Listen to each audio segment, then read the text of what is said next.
베드로후서 3장 11절 18절에 있는 말씀을 잠깐 보겠습니다. 8절 9절 그다음에 11절 쪽으로 가겠습니다. 사랑하는 자들아, 주께는 하루가 천년 같고 천년이 하루 같은 이 한 가지를 잊지 말라. 주의 약속은 어떤 이에 더디다고 생각하는 것같이 더딘 것이 아니라 오직 너희를 대하여 오래 참으사 아무도 멸망치 않고 다 회개하기를 이르기를 원하시느니라. 11절 이 모든 것이 이렇게 풀어지리니 너희가 어떠한 사람이 되어야 마땅하뇨.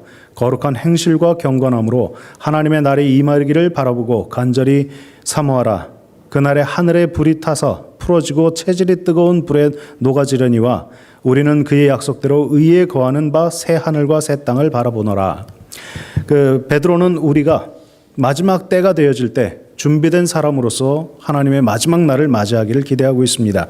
그래서 11절에 이 모든 것이 이렇게 풀어지리니 너희가 어떠한 사람이 되어야 마땅하뇨라고 이야기를 합니다. 14절에 먼저 그는 그러므로 사랑하는 자들아 너희가 이것을 바라보나니 주 앞에서 점도 없고 흠도 없이 평강 가운데 나타나기를 힘쓰라. 첫 번째는 우리가 하나님의 말씀과 또한 하나님의 지시하신 것을 따라서 우리가 온전히 준비된 존재로서 예수님 오실 때 준비되고 예수님을 기쁨으로 맞이하기를 그는 바라고 있습니다. 그 다음에 두 번째를 보면 18절에 또 한 가지 그의 권면이 있는데 오직 우리 주 곧 구주 예수 그리스도의 은혜와 저를 아는 지식에서 자라가라. 영광이 어제와 이제와 영원한 날까지 저에게 있을지어다.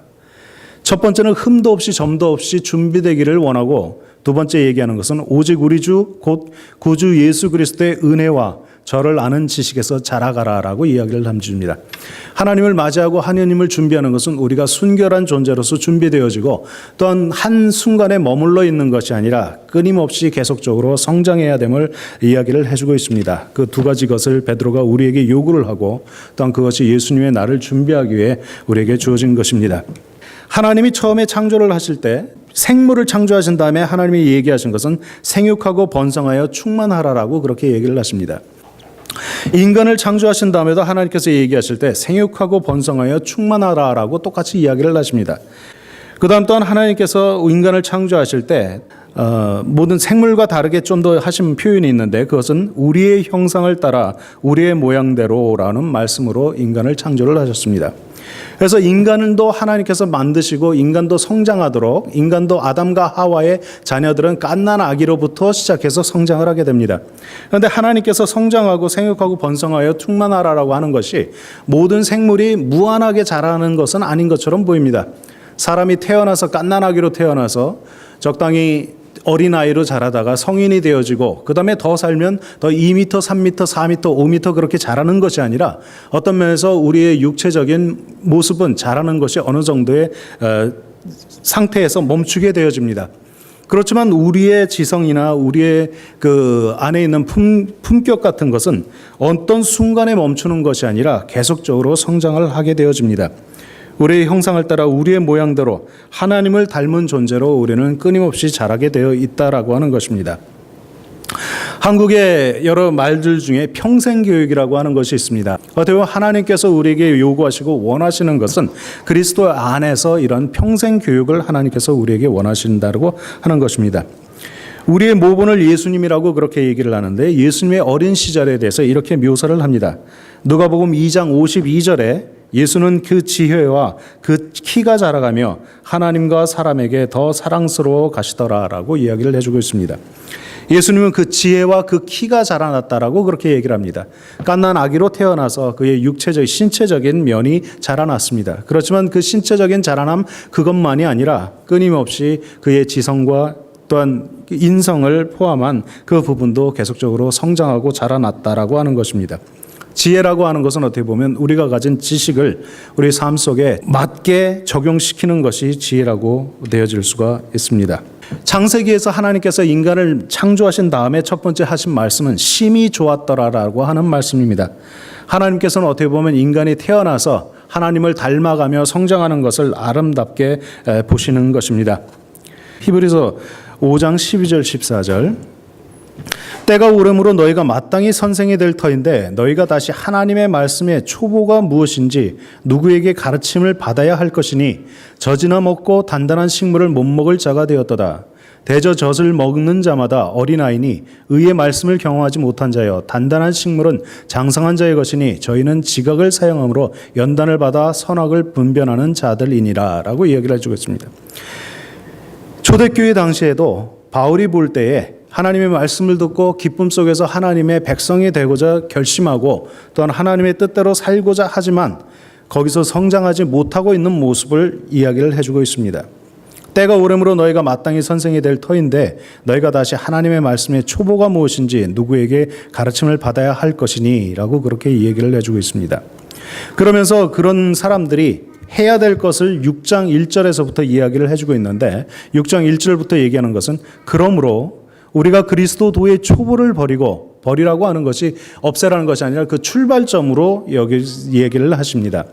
초보를 버리고 죽은 행실을 회개함과 하나님께 대한 신앙과 침례들과 안수와 죽은 자의 부활과 영원한 심판에 관한 교육의 터를 다시 닦지 말고 완전한 데 나아갈지니라.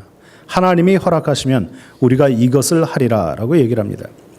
하나의 교훈 속에서 계속적으로 머물러 있는 것이 아니라 하나님이 처음 우리를 창조하시고 우리의 삶 속에서 계획하신 성장하는 모습을 그리스도인이 된 이후에도 우리가 끊임없이 성취하고 이루어져 가야 된다라고 하는 것입니다. 갈라디아 2장 20절에는 이렇게 이야기를 합니다. 내가 그리스도와 함께 십자가에 못 박혔나니 그런즉 이제는 내가 산 것이 아니요 오직 내 안에 그리스도께서 사신 것이라. 이제 내가 육체 가운데 사는 것은 나를 사랑하사 나를 위하여 자기 몸을 버리신 그 하나님의 아들을 믿는 믿음 안에서 사는 것이다 라고 이야기를 해줍니다. 하나님께서는 우리를 만남의 기쁨뿐만이 아니라 우리 속에서 살아가시는 그리스도와 사귀고 그리스도와 함께 살아감으로 생명을 가진 존재로 자라나게 되기를 하나님께서는 원하시고 계십니다. 우리는 그리스도인의 이름을 가지고 살아가면서 다른 사람들에게 우리가 우리 속에서 그리스도께서 살아계신 것을 증거하고 있는지 그것을 보여줄 수 있는지 한번 생각해 보아야 될 것입니다.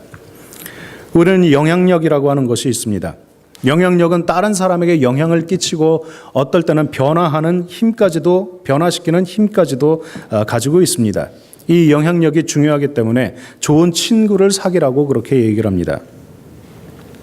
중국 서진 때의 학자인 부현이라고 하는 사람이 태자 소부잠에 이런 글을 적어줬다고 합니다. 근주자적 근묵자흑 많이 아시죠? 예, 이것에 대해서 설명을 이렇게 해주는데 무릇 쇠와 나무는 일정한 형상이 없어 겉틀에 따라 모나게도 되고 둥글게도 된다. 또 틀을 잡아주는 도지개가 있어 도지개에 따라 습관과 성질이 길러진다. 이러한 까닭으로 주사 보니까 붉은 모래더라고요. 주사를 가까이 하게 되면 붉게 되고 먹을 가까이 하면 검게 된다. 소리가 조화로우면 울림이 맑고 형태가 고주면 그림자 역시 곧다라고 그렇게 얘기를 합니다. 그래서 주위의 환경으로부터 경계하고 단속하고 또한 사귐을 옳게 갖는 것이 필요하다라고 그렇게 얘기를 해줍니다. 그런데 때때로 우리 자신을 잘 지킬 수 있다면 그 좋은 친구를 사람을 사귀는 것에서 크게 걱정하진 않아도 될 것 같습니다. 왜냐하면 그 영향력이 큰 쪽으로 작은 쪽이 물려가게 되어져 있다라고 그렇게 얘기를 합니다. 우리가 그리스도와 함께 굳건히 잘 있는다면 우리 주변에 있는 사람들이 그리스도를 배울 수 있는 기회를 갖게 될 것입니다. 그리스도인의 한 특성이라고 하는 것은 그리스도와 동행을 하는 사람들이라고 하는 것입니다. 그런데 그리스도의 영향력은 우리의 영향력보다 크십니다. 예수님이 우리와 친구가 되시고 아버지가 되시고 좀 우리의 동료가 되어주시는데 예수님이 우리와 사귐으로써 우리의 죄된 습성을 배우는 일은 절대 없습니다. 그렇지만 우리는 그리스도와 함께 살아감으로 그분과 동행한다면 조금씩 그분과 비슷해지려고 노력하게 될 것입니다. 그 다음에 우리가 농담하거나 어떤 것을 할 때도 그분을 닮게 되어질 것입니다. 왜냐하면 우리는 그리스도를 우리의 영웅으로 삼고 그분을 따르고 싶고 또한 그분을 닮아가고 싶기 때문입니다. 그래서 갈라디아 2장 20절에 그리스도와 함께 십자가에 못 박힌 이후에 그리스도를 받아들인 이후에는 내가 사는 것이 아니라 내 안에 그리스도께서 사는 것이다라고 그렇게 이야기를 하게 되는 것입니다. 그러므로 우리가 그리스도와 함께 살아가야 된다면 그리스도의 계속 끊임없는 무한하신 모습처럼 우리도 계속적으로 변화되고 성장하게 될 것입니다. 마태복음 5장 20절에 내가 너희에게 이르노니 너희 의가 서기관과 바리새인보다 더 낫지 못하면 결단코 천국에 들어가지 못하리라 라고 되어져 있습니다. 서기관과 바리새인에 대해서 이 신약 성경에 많이 나타난 모습을 보면 위선적인 모습을 가지고 있기 때문에 그들이 아는 것과 행하는 것에 괴리가 있는 모습을 얘기를 하면서 그 의가 너의 의는 그 의보다 더 나아야 된다라고 하는 말씀으로 많이 해석들을 하지만 어떤 사람들이 얘기할 때 서기관과 바리새인의 삶은 어떻게 보면 교회의 표면적인 그 스탠다드로 보면 상당히 높은 경지에 있는 사람이다라고 볼 수가 있습니다. 마태복음 5장 거기서 보면 마태복음 21절에 이런 표현이 있습니다. 너희가 들었으나 이것이 서기관과 바리새인에 대해서 얘기를 하면서 더 나은 의를 얘기하려 주는데 그래서 예수님께서 이야기를 하신 것은 그 탁월한 율법학자들이 해석하고 발견한 것이 이와 같은 것들이 있지만 예수님께서 이와 같이 그것에서 더 나은 것이 있음을 알려주시고 더 나은 것을 따라야 됨을 예수님께서 보여주신 것입니다. 그래서 나는 너에게 이르노니라고 하는 것이 계속적으로 반복이 되어진다면 45절에 이렇게 이야기를 하십니다. 이같이 한즉 예수님이 얘기한 율법의 본질에 대해서 다시 한번 더 깊은 의미에 대해서 생각한 다음에 이같이 한즉 하늘에 계신 너희 아버지의 아들이 되리니 이는 하나님이 그 해를 악인과 선인에게 비치게 하시며 비를 의로운 자와 불의한 자에게 내리우심이라. 너희가 너희를 사랑하는 자를 사랑하면 무슨 상이 있으리요 세리도 이같이 아니하느냐. 또 너희가 너희 형제에게만 무난하면 남보다 더하는 것이 무엇이냐. 이방인들도 이같이 아니하느냐. 그러므로 하늘에 계신 너희 아버지의 온전하심과 같이 너희도 온전하라. 우리가 흔히 얘기하는 도덕이라고 하는 것, 우리가 살아가는 일반 규범이라고 하는 것, 많은 바리새인과 서기관이 발견해놓고 세워놓은 그런 것들 너머에 더 나은 가치가 있고 더 귀중한 것이 있고 그런 것을 따랐을 때 우리가 하나님의 자녀가 되어지고 또한 우리의 하늘에 계신 하나님의 아버지처럼 우리도 같이 온전해질 수 있는 모습을 우리에게 알려주시는 것이 바리새인의 의보다 더 나은 의를 우리가 가져야 됨을 얘기를 하면서 우리에게 알려주시는 것입니다. 우리가 지금까지 알고 있었던 어떤 규범, 우리가 이것이면 충분하다라고 생각하는 것보다 우리는 한 번 더 생각해야 될 필요가 있습니다. 왜냐하면 하나님은 우리를 꾸준없이 성장하는 존재로 만드셨기 때문입니다. 폴 틸리라는 사람이 그리스도인이 과연 의심을 가져도 되는가 그렇게 질문을 하십니다. 그래서 그리스도인은 의심이 없고 다 믿어야지 그렇게 얘기를 하는데 그분이 이제 한 방향이 있기 때문에 이제 얘기를 하지만 그리스도인에게 의심이 필요하다고 합니다.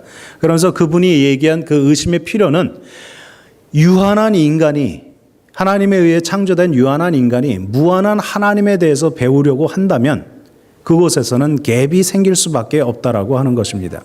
그런데 우리가 당연히 그냥 의심하지 않고 그냥 그렇겠지 하고 받아들인다면 우리는 하나님에 대한 지식의 성장이 멈추게 되어진다라고 얘기를 합니다. 그렇지만 왜 하나님 이렇습니까라고 질문하면서 하나님께서 그것에 대해서 가르쳐 주시기를 기대하면서 끊임없이 추구하는 진리를 추구하고 나아가고자 하려고 할 때에 우리는 몰랐던 하나님에 대해서 한 부분 더 많은 부분을 알게 되어진다라고 이야기를 해주고 있습니다. 그래서 우리가 무한한 하나님에 대해서 유한한 인간이 끊임없이 계속적으로 성장하면서 배워도 더 유한한 더 무한한 지식이 있음을 우리에게 이야기를 해주고 그렇게 함으로써 우리가 하나님께 질문하고 하나님께 대화하고 하나님께 간구함으로써 우리의 지식이 더 커져 나간다라고 이야기를 해줍니다. 기존에 생각되어졌던 어떤 해석, 그 다음에 기존에 주어졌던 어떤 규범, 그것을 넘어서 우리는 좀 더 생각해보는 그리스도인이 되어야 될 것입니다. 우리는 먼저 하나님의 말씀을 생각해 봐야 될 것입니다. 그리고 우리는 나의 이 현대 사회의 모든 사회 현상들에 대해서도 생각해 보아야 될 것입니다. 그 다음에 나의 상황에 대해서도 생각해 봐야 될 것이고 또한 그 다음에 더 나아가서 상대방의 어떤 타인의 입장도 생각해 보면서 하게 되어질 때 우리는 하나님 안에서 끊임없이 계속적으로 자라게 되어지는 것입니다. 기독교는 어떻게 보면 이상의 종교입니다. 이 땅에서 일어나는 많은 일들 가운데 현실 가운데 적용되지 없는 것을 가르쳐 주는 종교가 또한 기독교라고도 볼 수가 있습니다. 왜냐하면 이 기독교는 이 땅만 바라보게 하는 것이 아니라 하늘을 바라보게 하는 종교이기 때문입니다. 그래서 때때로 현실에는 불가능해 보일지라도 우리는 이상을 추구하고 그것을 향해서 실천을 하려고 노력을 해야 될 것입니다. 이상은 나의 경험을 초월해 있는 것이기 때문에 단번에 알 수도 또한 편하게만 다가올 수는 없는 것입니다.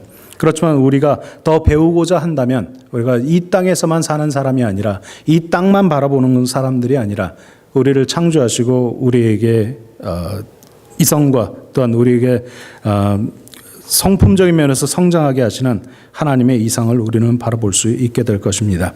우리는 그래서 하나님의 말씀뿐만이 아니라 현 사회를 바라보고 또한 나를 바라보고 또한 다른 사람을 바라봄으로써 우리가 어떻게 하며 살아가야 될지를 끊임없이 생각을 해야 될 것입니다.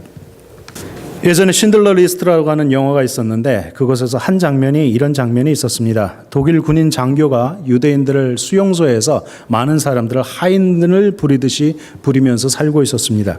그런데 한 번은 이렇게 손톱을 깎도록 손톱 소질하고 손톱 깎도록 이렇게 하는데 잘못해서 손톱을 깎다가 이 살도 좀 찝었던 것 같아요. 그래서 이 사람이 하면서 소리를 지르면서 벌떡 일어나면서 자기가 이제 그 수용소 그 장교고 하니까 당장 저 사람 총살시키라고 그렇게 얘기를 해버렸습니다. 자기에게 고통을 줬다고요. 그것을 본 신들러가 거기에 있으면서 그런 이야기를 합니다. 권력이 그 힘이라는 게 어떤 게 진짜 큰 힘인지 아느냐라고 얘기를 하면서 어떤 잘못한 사람을 벌주는 집행관의 그 권력보다 그 어떤 사람을 용서해 주는 게 더 큰 권력을 가진 거다라고 그렇게 얘기를 합니다. 그래서 마치 대통령이나 그 가버너나 그런 사람들이 때때로 그 사명권을 가지고 있는 것이 단순히 죄를 졌을 때 판결을 내려서 그것을 집행하는 사람보다 더 큰 권력이다라고 그렇게 얘기를 해요. 그러니까 이 사람이 그 장교가 듣더니 정말 그런 것처럼 느껴졌습니다. 그래서 자기가 좀 멋지게 보이려고 이렇게 딱 하면서 그 사람을 딱 보고 근엄한 목소리로 내가 너를 용서하노라라고 그렇게 얘기를 하더라고요. 그러면서 자기의 흐뭇한 자기가 더 큰 권력이 있는 것처럼 그렇게 생각을 했습니다. 우리가 이 세상에서 살아가면서 또한 하나님 안에서 살아가면서 또한 우리가 여러 가지 세워놓은 규범들과 이 정도면 됐다라고 하는 그런 스탠다드들이 우리들에게 있습니다. 그렇지만 때때로 우리의 양심이나 우리의 지식이나 그런 것들을 통해서 더 나은 것이 있게 되는을 발견하게 되어집니다. 바리새인을 통해서 서기관을 통해서 너희가 이런 말들을 들었지만 예수님과 교제하고 예수님과 함께 동행하면서 우리에게 주시는 말씀과 나는 너에게 이르노니라고 하는 그런 말씀이 들려질 때 우리는 그것을 한두 번씩 실천해 볼 때 우리는 그것을 실천하는 우리의 현재의 상태에서 좀 더 나은 단계로 나아가는 그런 기쁨과 즐거움을 맛보게 될 것입니다. 더 높은 이상을 하나하나 실천하면 우리는 하나님을 닮아가는 삶이 무엇인지 그리스도를 닮아가는 삶이 무엇인지를 배우게 될 것이고 그것에서 오는 감격과 기쁨을 배우게 될 것입니다. 우리는 하나님께서 우리를 창조해 주시고 우리를 하나님의 모양과 형상을 따라 만드셨기 때문에 우리의 가능성은 무한하게 열려져 있습니다. 또한 우리의 너그러움도 무한하게 열려져 있습니다. 우리가 행할 수 있는 모든 가능성도 무한하게 열려져 있습니다. 우리가 한순간에 멈춰 서 있는 것이 아니라 이만하면 됐다라고 생각하는 것이 아니라 더 나은 것을 생각하고 더 나은 것을 생각함으로써 우리가 성장하고 자라나갈 때 그리스도 안에서 끊임없이 성장해 나아갈 때 또한 예수님 오실 때까지 계속적으로 자라나갈 때 또한 예수님 오신 이후에도 하늘에서 하나님과 함께 계속적으로 교제하면서 자라나갈 때 우리의 너그러움과 우리의 가능성과 우리의 이해력이나 그런 모든 것들이 무한하게 자라가게 될 것입니다. 하나님의 형상은 얘기할 때 너희 하늘 아버지의 완전한 같이 완전하라라고 그렇게 얘기를 합니다. 우리의 현재 상황이 아니라 그리스도와 끊임없이 배우고 노력하고 또한 상황에 바뀌어 나가는 그런 속에서 우리 자신과 하나님의 말씀을 깊게 상고함으로써 우리는 하나님과 같이 생각하고 하나님이 하실 것 같이 우리가 행함으로써 우리는 그리스도의 풍성한 곳에 이르기까지 자라나게 될 것입니다. 아인슈타인은 뇌의 10%를 사용했다라고 얘기를 합니다. 우리가 현재 알고 있는 것, 그것에서 만족하는 것이 아니라 그보다 더 높은 차원, 더 나은 것을 우리는 생각해 볼 필요가 있습니다. 마태복음 11장 28절 29절에 수고하고 무거운 짐진 자들아 다 내게로 오라 내가 너희를 쉬게 하리라. 나는 마음이 온유하고 겸손하니 나의 멍에를 메고 내게 배우라. 그리하면 너희 마음이 쉼을 얻으리니 이는 내 멍에는 쉽고 내 짐은 가벼움이라 하시니라.